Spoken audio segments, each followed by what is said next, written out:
ಚಂದ್ರಗ್ರಹಣ lunar Eclipse ಆದಂಥದ್ದು ಕುಂಭರಾಶಿ ಶತಭಿಷ ನಕ್ಷತ್ರದಲ್ಲಿ. ಹೌದು. ಸೊ ಅದರದ್ದು ಶುಭ ಅಶುಭ ಮಿಶ್ರ ಫಲ ಎಲ್ಲವೂ ಇತ್ತು. ಅದನ್ನು ಈಗ ಎಷ್ಟೋ ಜನ ಫಾಲೋ ಮಾಡಿರ್ತಾರೆ, ಸ್ನಾನ ಮಾಡುವಂಥದ್ದು, ದಾನ ಮಾಡುವಂಥದ್ದು. ಅದರ ಹೊರತು ಇನ್ನೇನು ಮಾಡಬೇಕಾಗತ್ತೆ, ಕೆಲವು ಸರ್ತಿ ಎಫೆಕ್ಟ್ಸ್ ಇದ್ದೇ ಇರುತ್ತೆ ಅಂತ ಹೇಳಿದಾಗ ನೋಡಿ, ವೈದಿಕ ಜ್ಯೋತಿಷ್ಯದಲ್ಲಿ ಪರಿಹಾರ ಕ್ರಮಗಳನ್ನು 5 ರೀತಿಯಾಗಿ ಹೇಳಿದ್ದಾರೆ.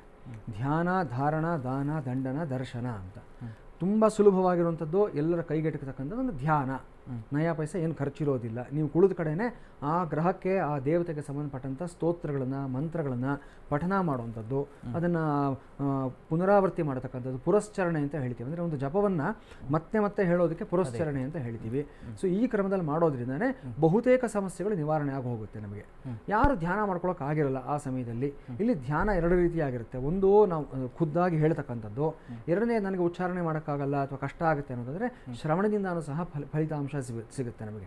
ಶ್ರವಣ ಮಾತ್ರೇನ ಫಲಂ ಲಭತೆ ಅಂತ ಶಾಸ್ತ್ರದಲ್ಲಿ ಹೇಳ್ತಾರೆ. ಹಾಗಾಗಿ ಮನನ, ಪಠನ, ಧ್ಯಾನ, ಶ್ರವಣ ಎಲ್ಲವೂ ಸಹ ಒಂದಕ್ಕೊಂದು ಸಮಾನಾಂತರವಾದ ಫಲಿತಾಂಶ ಕೊಡತಕ್ಕಂಥದ್ದಾಗಿರುತ್ತೆ. ಅದೂ ಮಾಡ್ಕೊಂಡಿಲ್ಲ, ಮಾರನೇ ದಿವಸ ನಾನು ಗ್ರಹಣ ಶಾಂತಿಯನ್ನೂ ಮಾಡ್ಕೊಂಡಿಲ್ಲ, ಅದರಲ್ಲಿ ಭಾಗವಹಿಸಿಲ್ಲ ಅಂದರೆ ಈಗಲೂ ಸಮಯ ಇದೆ. ಆ ಗ್ರಹಣಕ್ಕೆ ಒಂದು ವೇಳೆ ನಿಮ್ಮ ರಾಶಿಗೆ ಅನ್ವಯವಾಗಿದ್ದರೆ, ಯಾವ ರಾಶಿಗೆ ತೊಂದರೆ ಇತ್ತು ಅವ್ರುಗಳು ಮಾತ್ರ ಮಾಡ್ಕೋಬೇಕು.